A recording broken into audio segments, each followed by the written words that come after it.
Welcome everybody to the Random Anesthesia Topic podcast. In this episode, we have Dr. Natasha Bartel from King's Animal Hospital in Ontario, Dr. Ryan Bailey from Premier Veterinary Group in Chicago, and I'm Dr. Gianluca Bini, owner and founder of Safe Pet Anesthesia, a training and teleconsulting company, and I'm an assistant professor of anesthesia and analgesia at Oklahoma State University. Let's get started. Tonight with us, we have Dr. Pockel, which is a board-certified behaviorist and is the owner and lead clinician at the Animal Behavior Clinic in Portland, Oregon. He lectures worldwide. He teaches a bunch of courses. I met him at DVM 360. So welcome, Dr. Pockel. And I want to break the ice with our first question. And my question is, do you accept consults for chill protocols for surgeons? Can we Are you talking about the surgeon or the patient? Which one are we chill protocoling here? The surgeon. That's a great point, and you could do me a favor and apply it to the surgeons, please. Yeah. Can we come up with a protocol so that we just chill them out before they right. come to work? So I full disclosure, my husband is a veterinary surgeon, so I hear everything you're saying. I will say he's kind of an exception. He's kind of a unicorn in the surgery world, but also I have to mind my P's and Q's slightly because he and I have been together 25 years. And so you don't, Chris, because surgeons aren't going to listen to this podcast because they already know everything. Also true. Yeah, you can say not wrong. Not wrong. Yeah, you just like have at it. But yeah, surgeons aren't going to listen to our podcast. So, that's why we're able to lay into them. So. That's fair. That is fair. No, they definitely don't listen to this. So you can say whatever, feel free, you're good. But on a serious note, so, there is a lot of overlap from, drugs that you guys use and, we use, right? So we, for example, Acepromazine is one of those, right? It's for us, it's more like considered like a sedative, quote unquote, right? Versus in behavior, you guys use it more like sort of like a chilling, like tranquilizing. So now here's the question. Before I tell you what I think about it, how would you differentiate sedation from tranquilizing? Ooh. Yeah, Gianluca, this is an exam question in anesthesia. There you go. And Ryan, what do you think? Down for 0 on this one.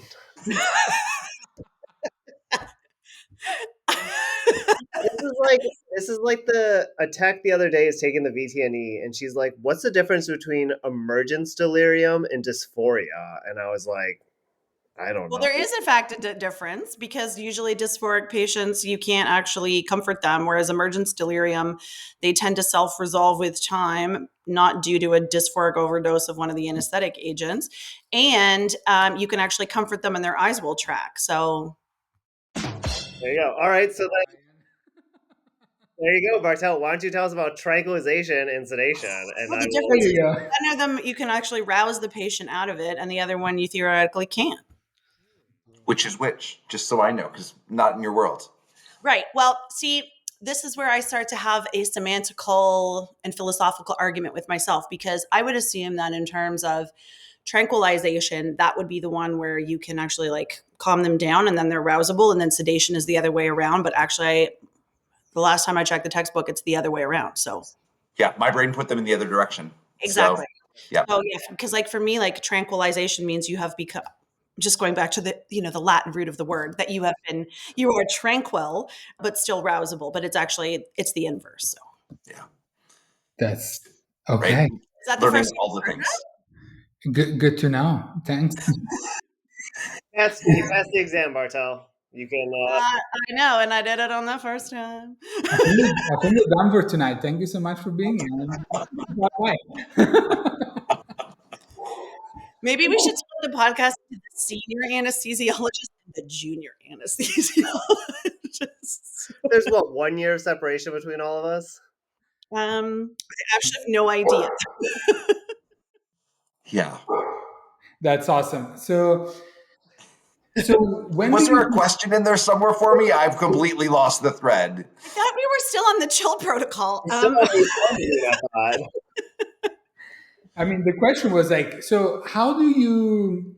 So when would you prescribe acepromazine, right? Like, is what's the situation where that triggers you to prescribe that over some other drugs, or maybe some just some different training, I guess. Yeah. So what's your thought process when you guys prescribe that? So the way I think about that from the behavior lens, right, is so acepromazine falls into the category of situational meds. So we typically differentiate maintenance meds like your Prozac antidepressant, everyday, long-term, 4 to 6 weeks for efficacy, versus your situational meds. You give it, it takes effect in half hour, 2 hours, whatever drug we're talking about, right? And then there's no residual effect. So acepromazine, for obvious reasons, falls into the situational med category. So then the question is, in terms of actual desired effect, are we actually likely to see any anxiolytic effects or any actual emotional arousal regulation sort of a benefit from it? Or are we talking more about sedation or more about blocking or limiting motor activity? And I will say in the behavior world, ACE has gone through kind of a variety of lifetimes, even in my career over 20 years or so, where back in the day, when I think back to even my pre-vet days when I was working as an assistant in a clinic, ACE was one of the only things that was given situationally. It managed the clinical signs of whatever was there from a behavior perspective. Clients often loved it because the animal who was destructive during thunderstorms, for example, just laid in the corner and slept and drooled all over everything. And so clients loved it, right? And yet there was a limiting factor in that there's very limited anxiolytic effects. And so if anything, we may be sort of blocking some of the expression of anxiety or emotional distress, but not actually providing clinical benefit from a behavior perspective. So for me, all of that to say, when I'm prescribing ACE, it's typically when I'm looking specifically for that control of motor activity. So in my world, if I have an animal who has big feelings about life and I'm trying to manage that, ACE is typically, the third or the fourth layer to that protocol when the anxiolytic effect that I've gotten from other drugs is insufficient to manage the motor patterns of the patient.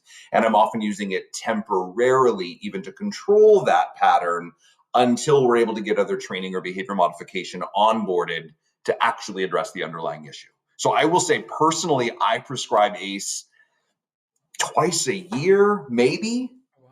Okay. It's really, really uncommon. Now, keep in mind, I'm on the behavior specialty side of things, as opposed to in the general practice where I'm needing to do injections and other protocols and procedures where the chill protocol becomes much, much more relevant. So I'm advising on that when we have clinicians who need to be able to address that. And I will say, as I was saying with the ACE lifetimes issue, we went from that sort of ACEs everything to ACEs the devil because it doesn't do anything that we thought it did. And then everybody was like, no, never, never, never, never, never, never. And then with the emergence and the popularity of the chill protocol, I'm seeing it showing up more frequently now in some of my referral records coming in, where it's being prescribed a bit more freely, again, as a way of managing or controlling longer term behavioral patterns.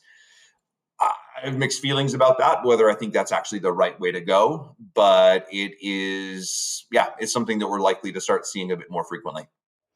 I have two questions.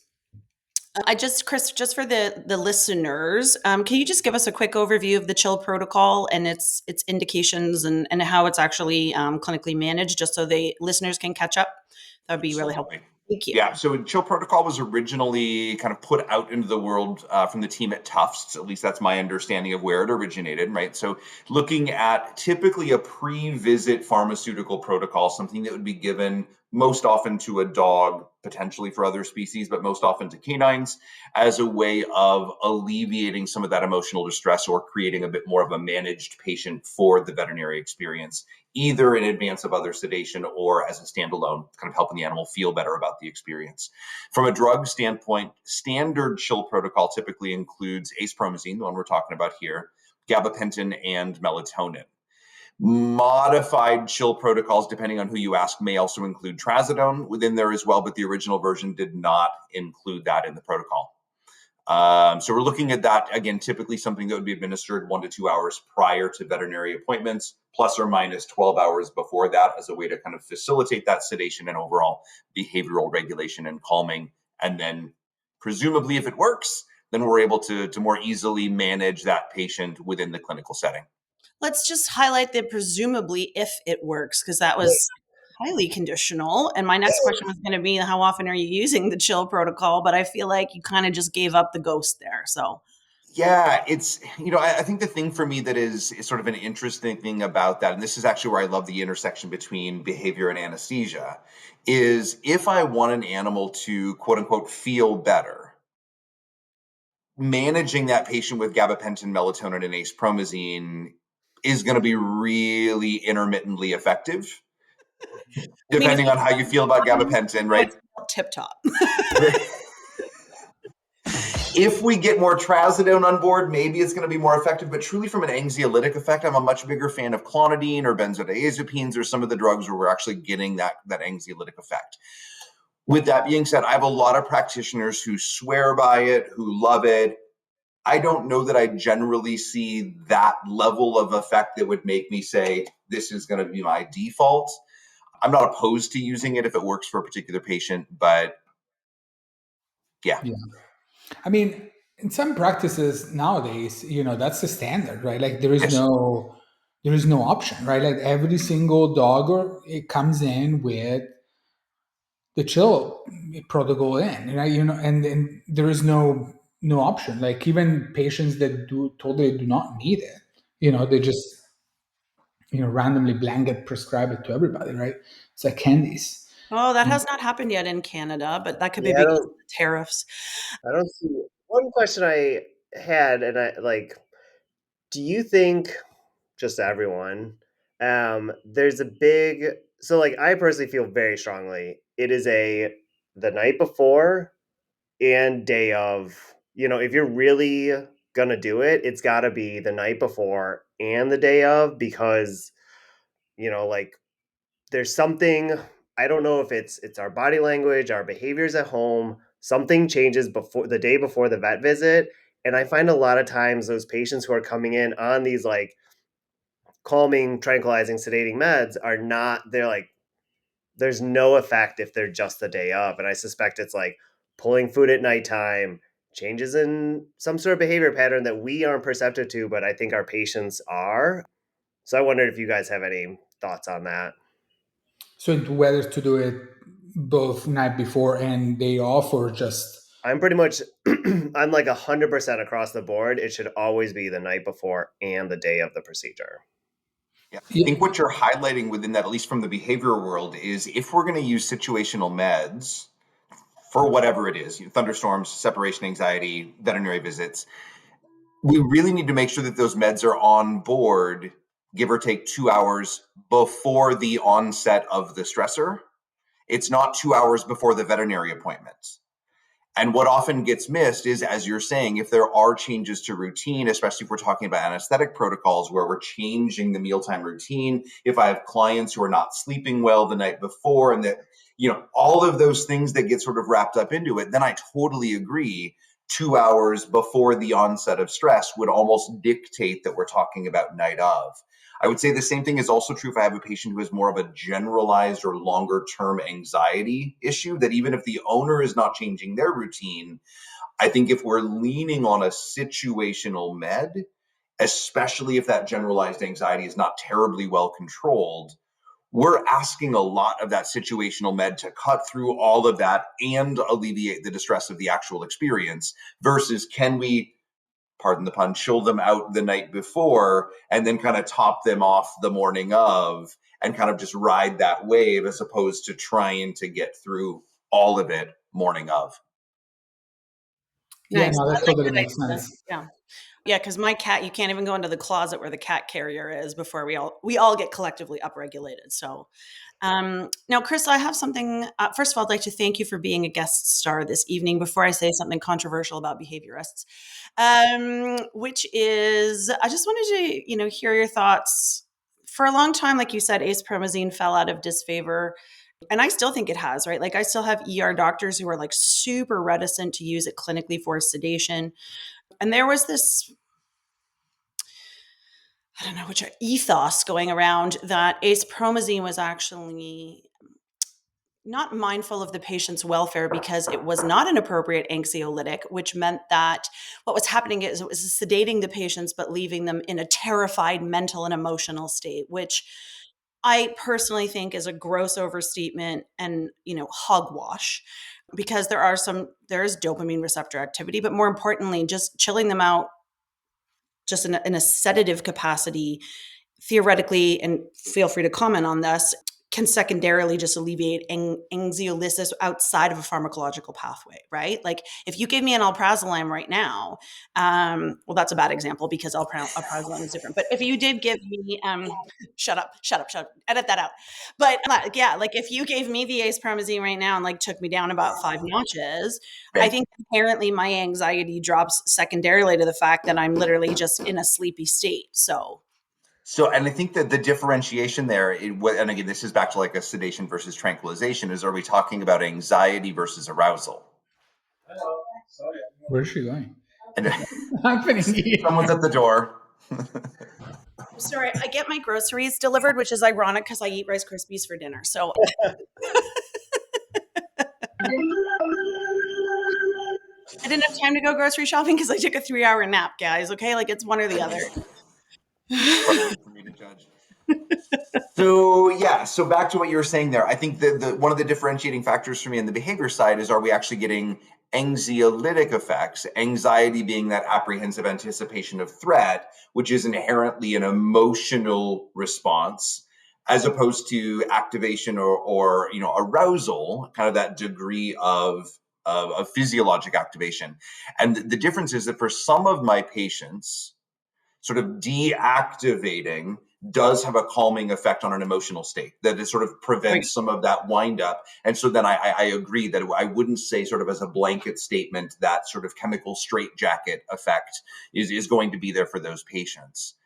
Where I think it gets a little tricky is that for those who truly do have anxiety, where there is an apprehensive anticipation of threat and there's a level of worry, especially if those dogs are generally more active responders, where anxiety manifests as pacing, panting, whining sort of movement, taking away the ability to do that if we're not getting the anxiolytic effect, I think is the patient that I have concerns about.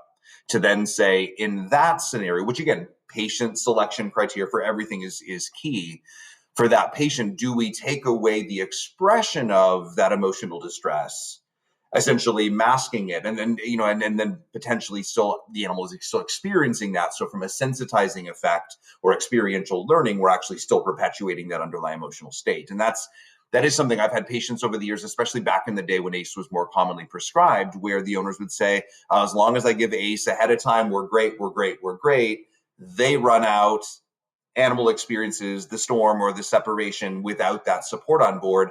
And I've, case examples where those dogs were significantly worse than their pre-medication baseline.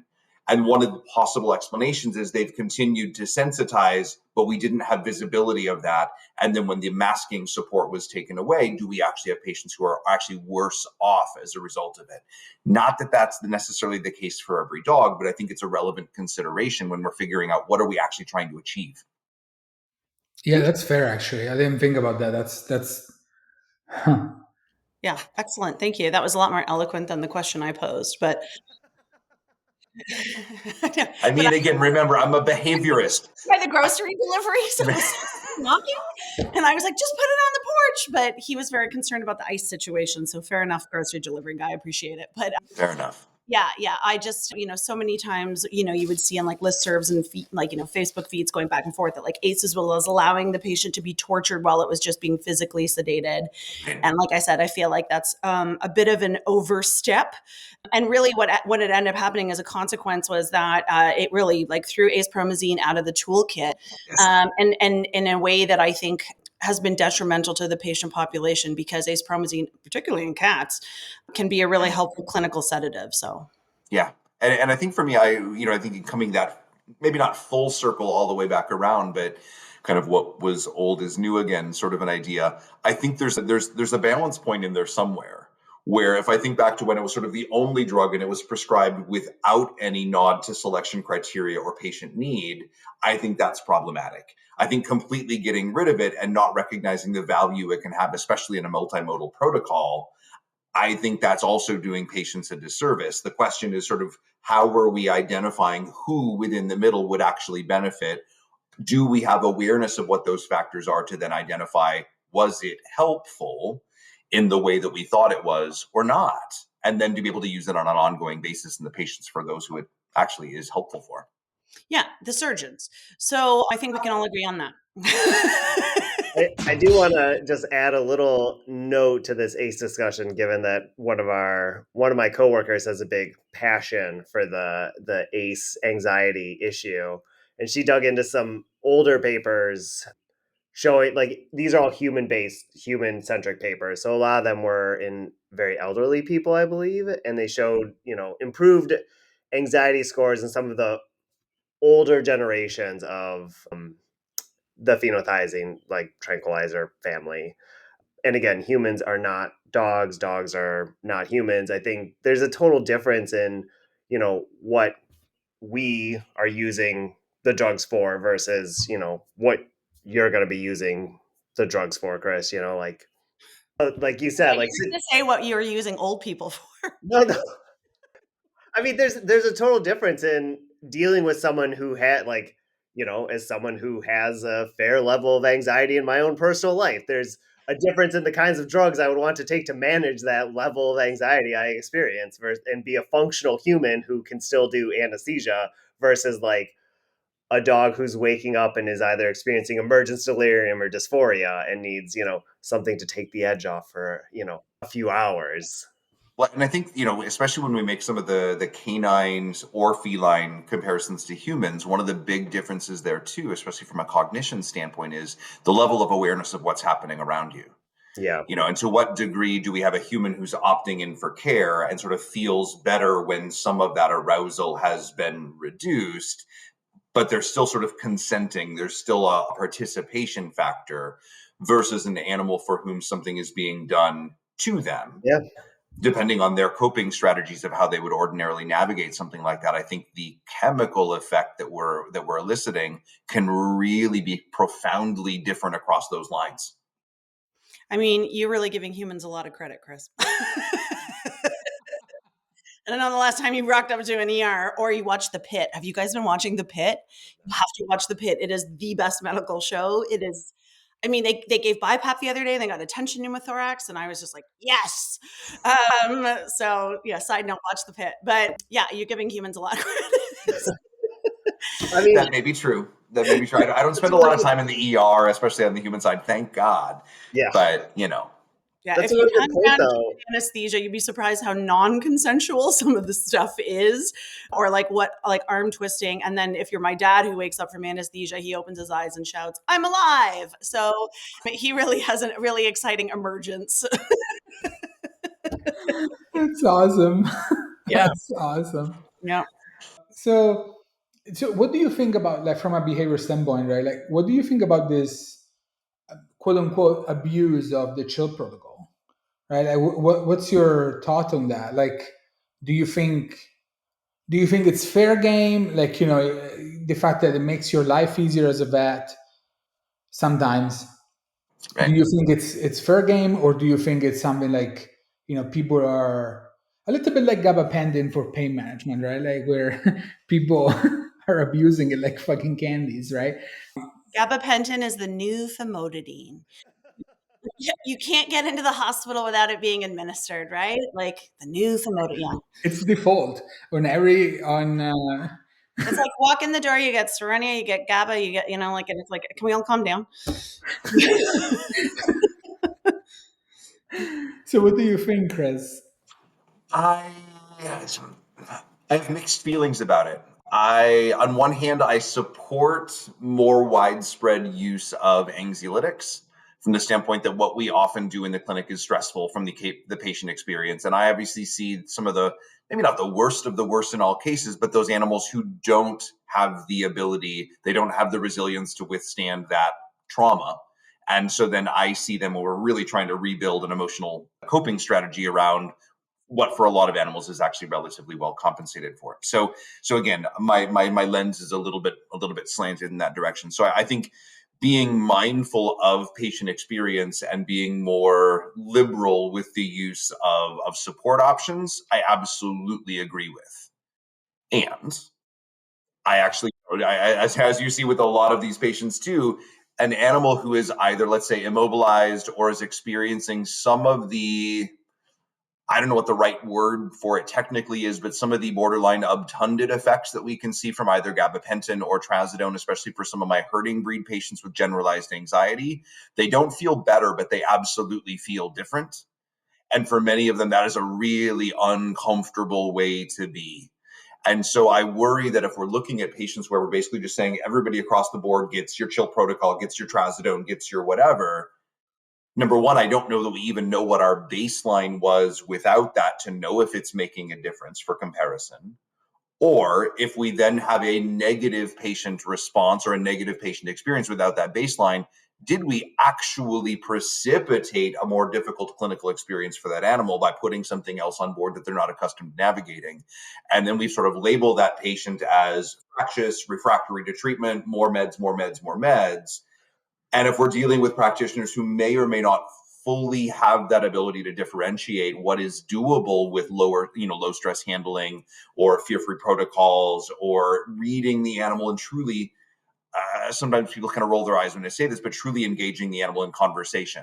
I'm not talking about that in a way of saying, what we're going to do today is no, but actually engaging in the body language conversation of, when I move my body in this way, when I restrain you in this way, does that make you better, worse, or no different? And being able to engage that conversation in real time in a way that actually facilitates handling for so many patients in a way that minimizes the necessity of pharmaceutical therapy. But that's not exactly a language that I would argue that most veterinarians speak fluently. And so then we create perhaps an unhealthy level of reliance on pharmacological support as a way of managing that patient. And then it's a slippery slope because you get a couple of really, really nice successes out of that. And it becomes really easy to make that sort of tip into, this is just what we do now. This is where we live.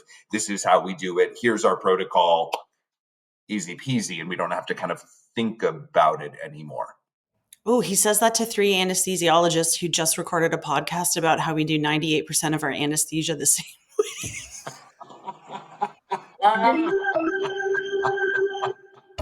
So Scully, I was like, oh yeah, this sounds great.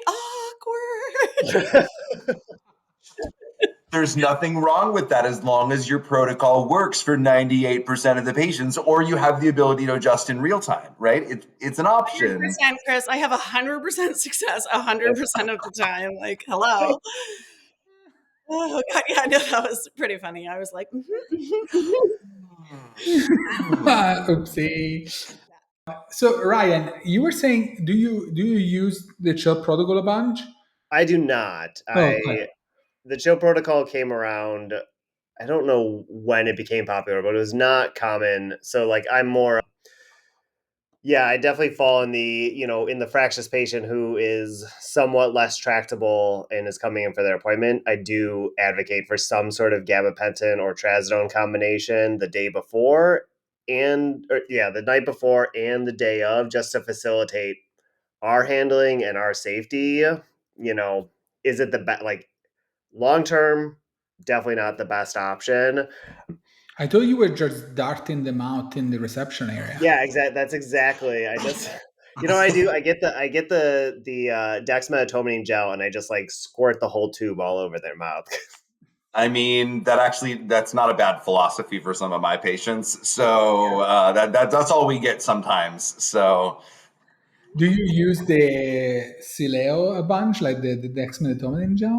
I do. I mean, yeah, we use it especially for sort of at-home usage. But no, we for a fair number of my patient population, even doing an injectable protocol is it's either insufficient or unsafe Yeah. to be able to get that close to some of them, especially I tend to pick on the adolescent shepherds a lot, just because it's a population in and of itself.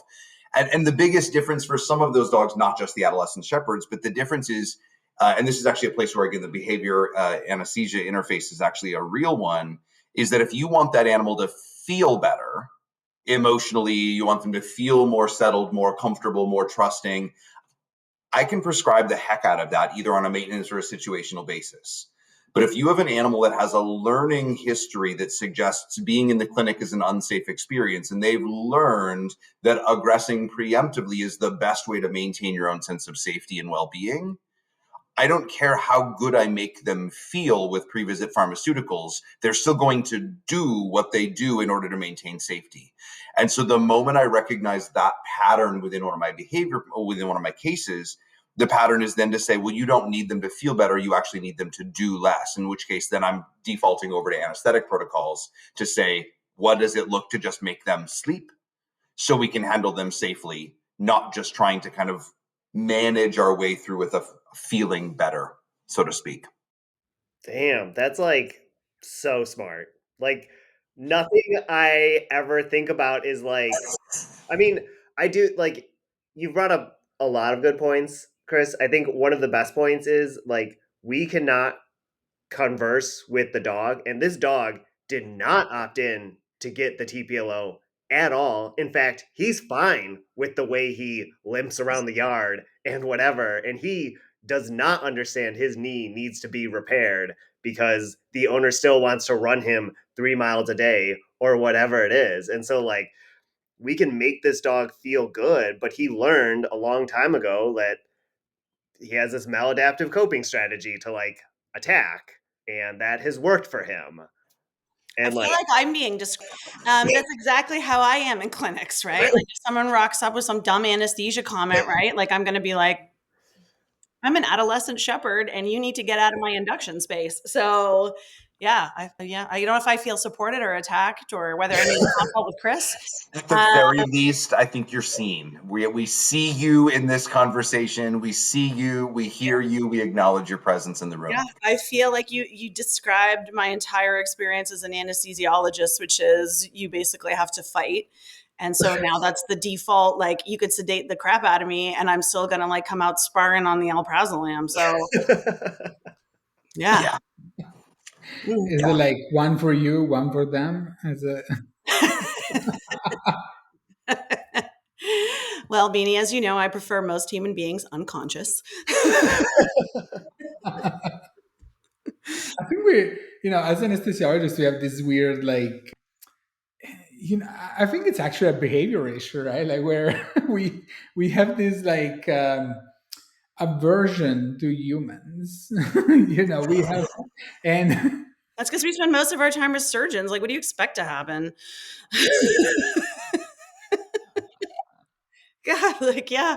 Now, no, I mean, one of the reasons a lot of us do get driven towards the specialty is because the client interface is either we've been traumatized or we find it draining, or, like I just really do not enjoy it. So that was definitely a part of my decision process. That is fascinating because I got into vet med for animals. I got into behavior for people. Like I actually went in the opposite direction, that the opportunity to meet them where they are, to ask questions, to get curious, to understand their pain points, to be able to troubleshoot and figure out exactly what can we do collaboratively? What can I do for you? What do I need you to do? This is like my worst nightmare. I don't care about anybody else's opinion. Yeah. And like I'm working on my second career right now, which is fostering, like, I want to like buy myself a hermitage and become like a professional hermit. So yeah. No, I could never imagine being like, oh, I want to go do it for the people. Like, who?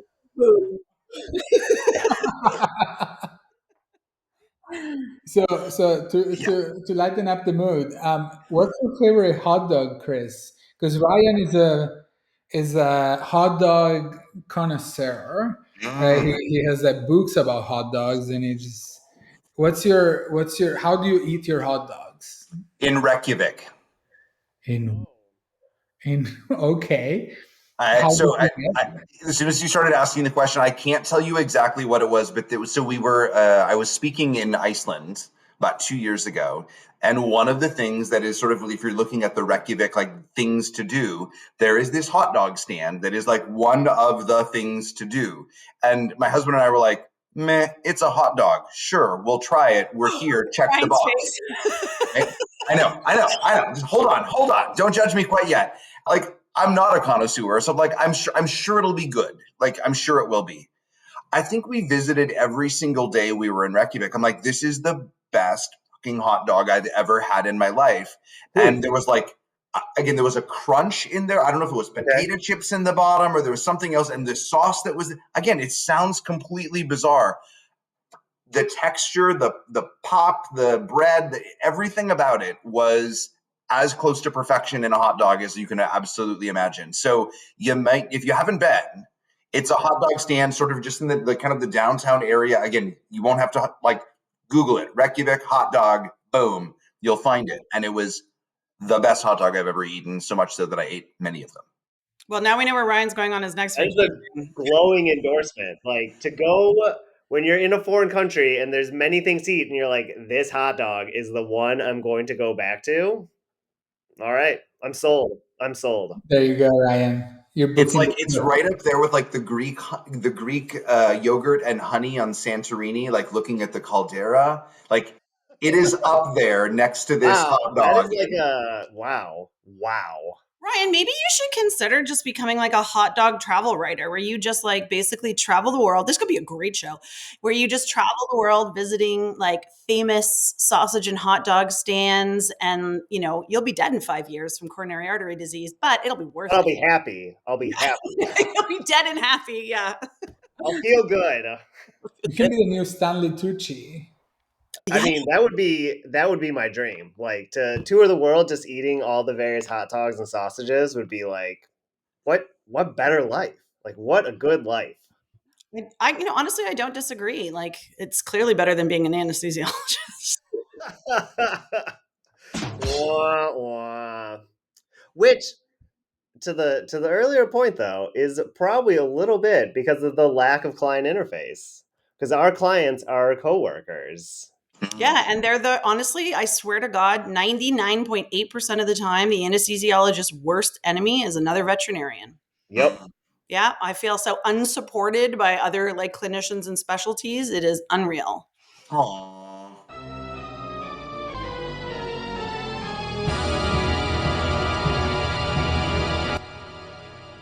So can we talk gabapentin, also known as vitamin D?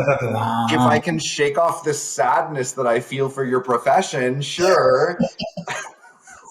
You have to, like, you just accept that we live under a little black rain cloud, you know. We don't even, most people don't even know us by name. They just call you anesthesia. Like there is no. Beanie, at least your name isn't Anatasha. Do you have any idea how much abuse I have to take for being Anatasha, the anesthesiologist? Like, Well, you're basically, kind of destined for call that. me, That was like, they call me anesthesia, like, and I'm just like, yeah, no, I get it. It's still not funny, but yeah, like, destiny did not work out in my favor in this capacity. But, yeah. Is that why you became a chief medical officer now, or? Yes, so people call me chief instead of anesthesia. There you go. wow. Wow. That's great, I guess. So gabapentin. Gabapentin. That's the bane of our existence. Well, that's not true, Beanie, because you have this real hate on for lidocaine. So, Fucking my life. true like, arch nemesis is isoflurane. Like, brr. Oh, Yeah, It's true, 100%. As if Lauren sends everything to shit. Isn't that what you said once? So tell me, from the anesthesia perspective, what do you? Before I dive in on my thoughts on gabapentin, what do you hate about it? Like, what's the animosity? What's the feeling here? Ooh. not the drug itself. It's the utilization of the Yes. drug that we don't Yes. like. I also throwing want it to add pain, especially visceral and somatic, like it's a mandatory part of a post-operative protocol that makes us squirrely.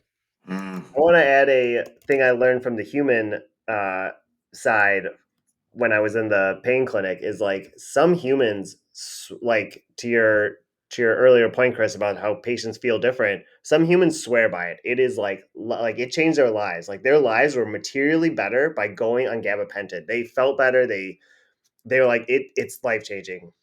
Some people absolutely hated it. They described it as being in a fog state, and it was like they just didn't feel in control, and they felt like very foggy, and they hated it. They never wanted to touch it. They never wanted to have it prescribed to them again. They thought it was like the absolute worst. And like again, we can't ask our patients how they feel. And so like I think that's what happens to our patients when we use this drug. And it's not, again, humans, dogs, humans, cats, etc. But like I can't imagine it's that different. Like I'm sure some dogs feel that, perceive that, I don't feel comfortable. Yeah. Yeah. I know, and I absolutely see that in my patient population. I mean, I have many of my patients where when we're looking at them objectively, what are the criteria? Grab me video of what they look like on or off at various doses, where it's absolutely not helpful. And others, I think the tricky thing for me with gabapentin, sort of in my world, is for some of those patients who do seem to have a beneficial response to pain control. Again, do I think it's effective across the board? No.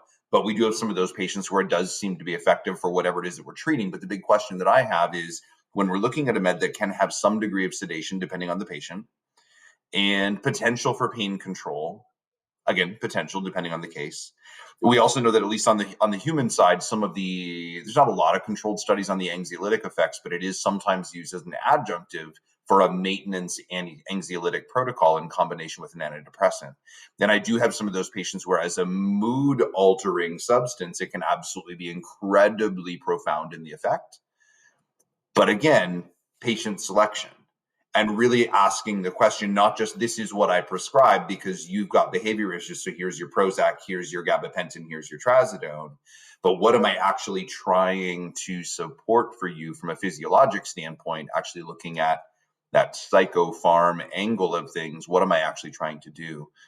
And I agree, almost all of my patients at this point, when they're referred in, assuming anybody's been managing from a behavior standpoint, all of them have some degree of clinical history with gabapentin, most with trazodone, about half with fluoxetine. So it's pretty common. So I understand the kind of ubiquitous nature of it.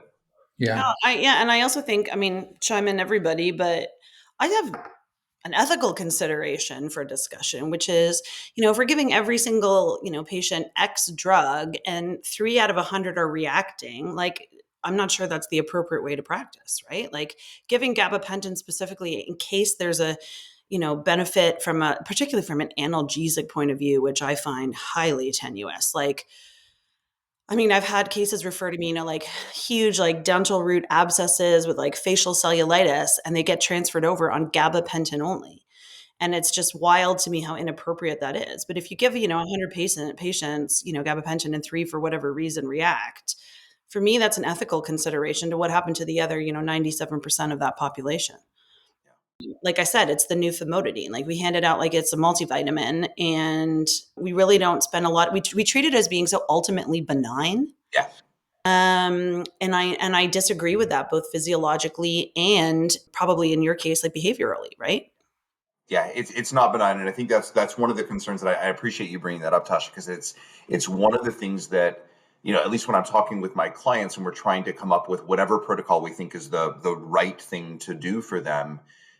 I try to be really mindful within the conversation to say, yes, based on X, Y, and Z pattern or concern, we are trying to do this for them as a way of bettering their condition through prescribing, obviously in combination with other interventions. But I never want to lose sight of the fact that because they did not opt in for whatever that therapy is, ultimately it's something we are doing to them. And I want to be really mindful that from a welfare standpoint, that we're never sort of overlooking that. Again, if they truly are drugs that work even in a portion of the population, the likelihood of them being benign for the rest would seem pretty low. And so just because it's tolerated doesn't mean it's innocuous. And I very Oh, I much like appreciate that. that Just because perspective. it's tolerated doesn't make it innocuous. I'm going to Yeah. slap that on the back of every surgeon's jacket that I know. But yeah, no, I Do- think it's interesting because specifically, like utilized in a pain fashion and not having any consideration for what the other effects may be to the patient. Lack of analgesia being one, but whether or not it does cause like mood alteration or like a difference in sensory perception, you know, in humans, again, a big species extrapolation. However, you know, you look at a lot of those pain studies because we're so over focused in veterinary medicine, I think, at pain management at this point that we're actually over analgesing a lot of cases and not thinking well through the protocol. But more importantly, you know, the adverse side effects of a lot of these drugs, particularly in combination, particularly a lot of the clinical doses that I see getting used. I mean, humans will report that if they have a choice, for example, between pain and nausea or pain and dysphoria or even pain and severe pruritus, they choose pain, right? Like if you look at the obstetrical papers in women who said that, for example, like they were so profoundly nauseous after the epidural or just associated with labor in general, that actually the nausea was worse than the childbirth.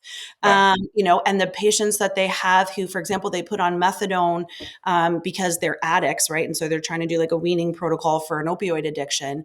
They will tell you that that dysphoria is worse than withdrawal, which is a massive statement because opioid withdrawal is a horrendous physiological experience. So, yeah, I just, you know, I wonder what happens sometimes to critical thinking and clinical reasoning.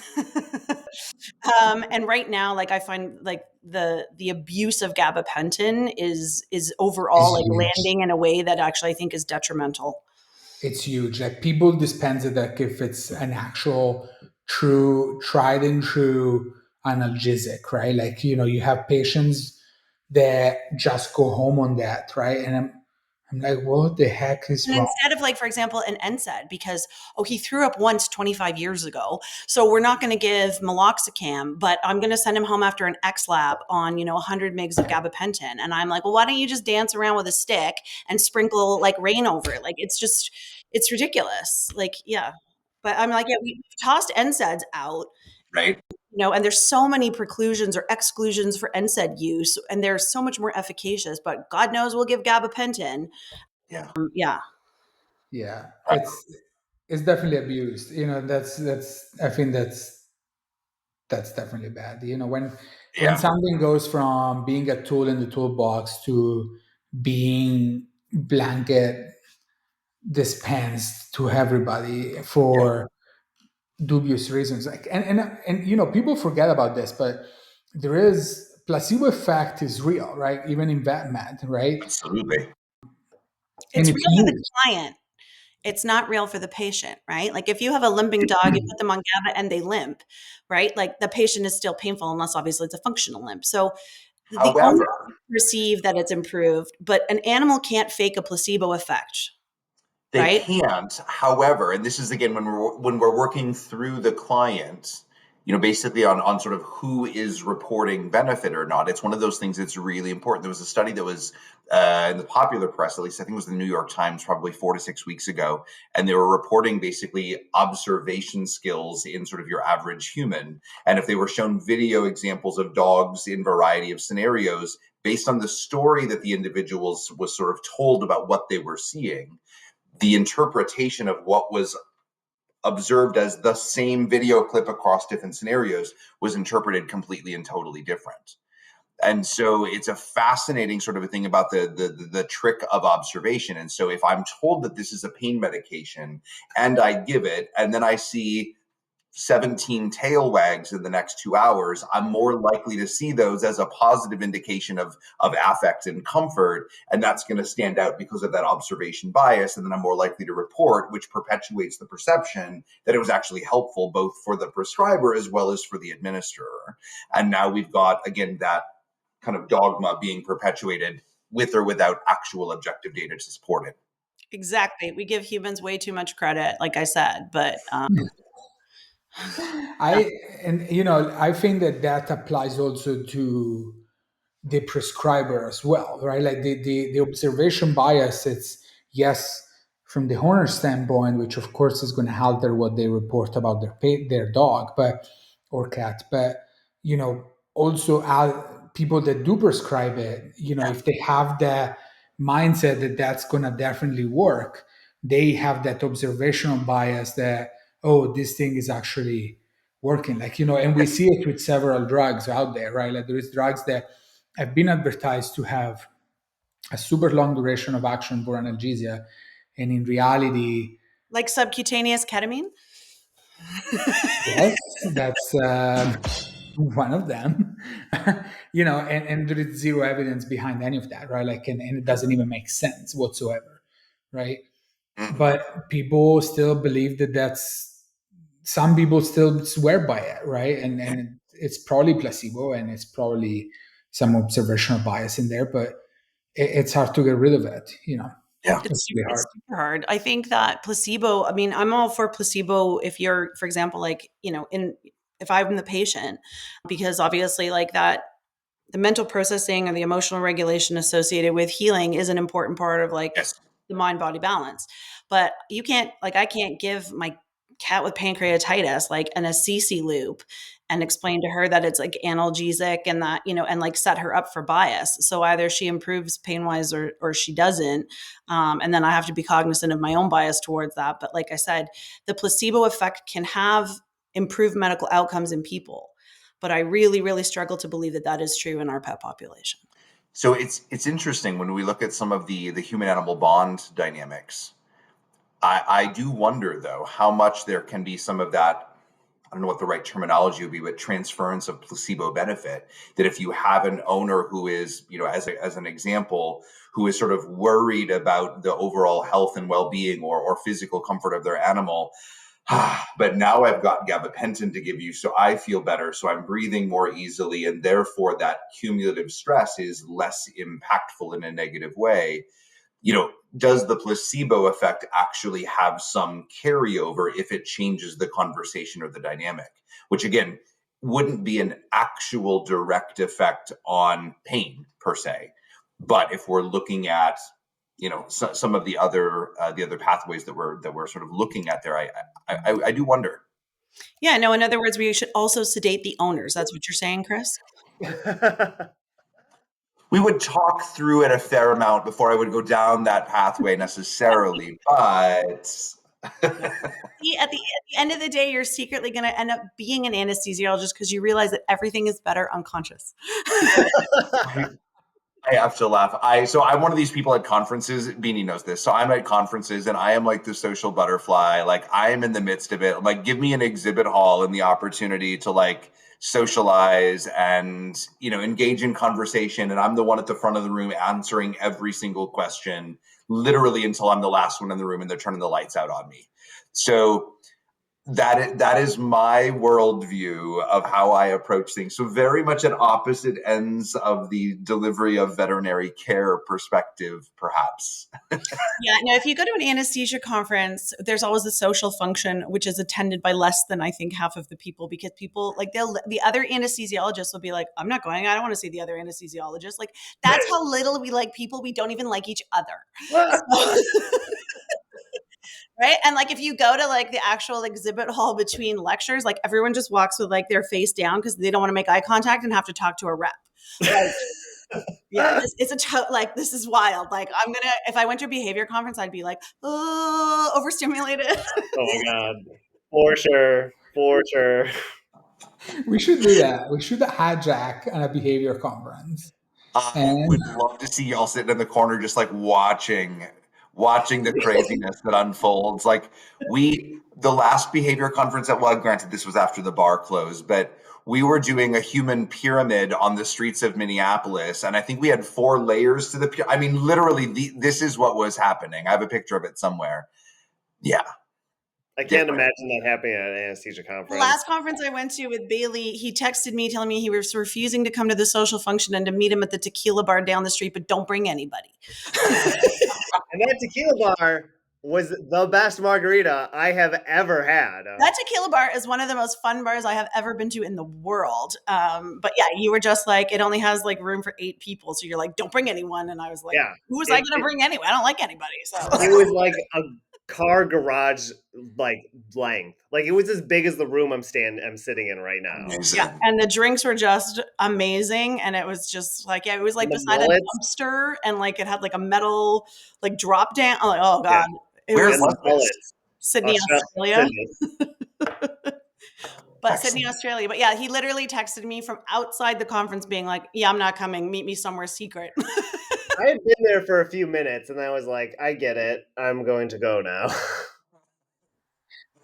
Yeah, I'm early in. I'm late out. I am here for it. So yeah, You're always different there. Yeah. different strokes.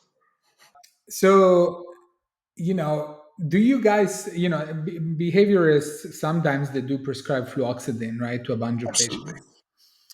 Have you ever seen any like serotonin syndrome or whatnot, like from an anesthesia standpoint? It's like I, it's described. I can say I've anesthetized a bunch of patients on Yeah. fluoxetine. I can't say I've ever seen it. So my answer to this when I'm talking with veterinarians or when I'm teaching my students, like I say, back in the day when I was going through my educational process, and anytime you talked about anything that was serotonergic in function, it was like, but be cautious because if you overdo it, serotonin syndrome. And it sort of stands out in my life now as sort of the way that I thought about things like quicksand when I was a kid watching like television cartoons. Like I thought it was going to play a much bigger role in my life than it actually does as an adult. I thought the same thing. I Right? also had an irrational quicksand phobia as a child. Like I I was like, was like, it like must on a be walk, everywhere. Everywhere. I'm gonna step in it. My sister's gonna let me sink because she hates Right? me. Like, yeah. Right?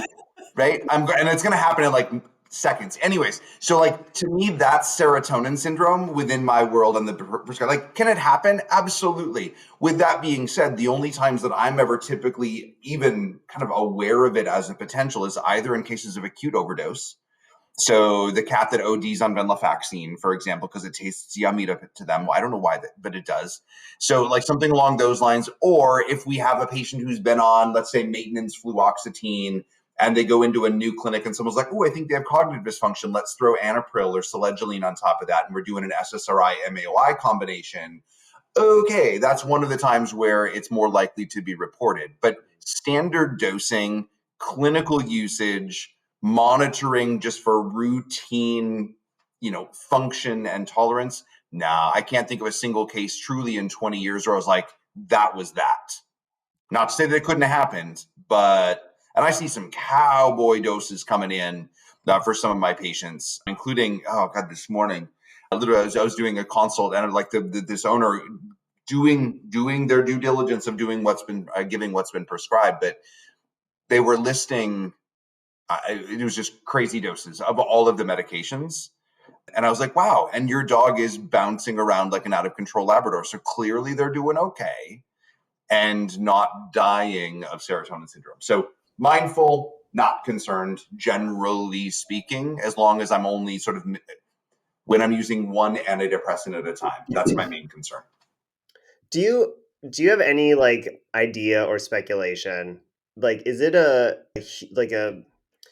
specific interaction with humans, or is it a dose relationship that we use in dogs? Like we in the anesthesia world, they are lectured hard about this. Like if a human is on, you know, like antipsychotic type drugs, you have to be really cautious with drugs like methadone and like many of the drugs in the opioid family because serotonin syndrome is real and happens in the OR in the pre-op period not infrequently. And I wonder why. Like it's such a fear for them where it's like we are so lackadaisical about it.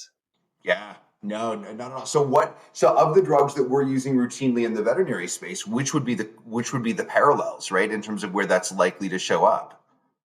I mean, I always think of like the fluoxetine and the trazodone as Yeah. being like culprits from the human side, but I don't know if there's other like they're also on like tricyclic antidepressants not uncommonly and like a litany of other drugs that we don't see as regularly, and so Right. maybe that's a piece of it. Maybe. I mean, I know that there are some differences from a metabolism standpoint. I know even on the TCA side of things, with with that kind of the older generation antidepressants, there are some of the drugs like clomipramine, the generic of Clomicalm, that we use in the canine world. Where one of the big concerns there with that particular drug in humans is an arrhythmia. I forget. Don't ask me about arrhythmias. So it's one of those prolongation things that I don't Yeah. remember from my boards. And anyways, it happens because of one of the secondary metabolites of clomipramine in humans. But the difference in the metabolic pathway is so different in dogs that even when it's looked for, it's not appreciated, even at high doses. So, I mean, I know that there are clinical examples like that where there are substantial differences either in metabolism or side effect profiles, including some of the things. And obviously, this is a very different example from what you were mentioning. But, if we're looking at dosages of benzodiazepines, for example, when I think about the doses of an oral benzo that I would prescribe from an anxiolytic standpoint, I know that I'm going to get a call from the pharmacist thinking I'm trying to like obtund that animal into like next Thursday based on the doses that I'm prescribing. Like there, one of my first cases, I was a baby resident. I was like probably like my third day of seeing actual cases on my own. And I was seeing a Labrador sized dog, probably 30, probably 27 kigs, something like that. And we were going to be using diazepam on an oral basis to be able to support the dog at home, separation anxiety. I didn't know it, but the owner was a psychotherapist. And so I'm like, well, oral diazepam, 0.5 to 2 mg per kg up to Q4. And I'm saying, okay, we can use 15 milligrams all the way up to probably 65 or 70 milligrams of diazepam. And she looked at me, and then she looked at my mentor, and she looked back at me and like was completely dumbfounded by the fact that I would do that routinely. And, so again, it was one of my first introductions into the mindset that people are not dogs, dogs are not people, and cats are Oh yeah. completely different in and of itself. So, Oh yeah. I mean, I had some interactions when I was at Ohio State with they collaborate with the children hospital there, and some of the researchers were struggling to keep pigs asleep, and they were using kids doses of like fentanyl and drugs, and I was like, yeah, that needs 50 times more. That's not. Pig is made of pure fat, and you're those doses right up. I was like, that's not a kid, it's a pig. And yeah. they were like struggling, right? Like, they were like, why do they keep waking up? They don't go to sleep. And I was like, yeah, because Because you're not actually hitting effective. Waving the wand at them. You're whispering anesthesia to them, but that's about it. Yeah, get the gabapentin.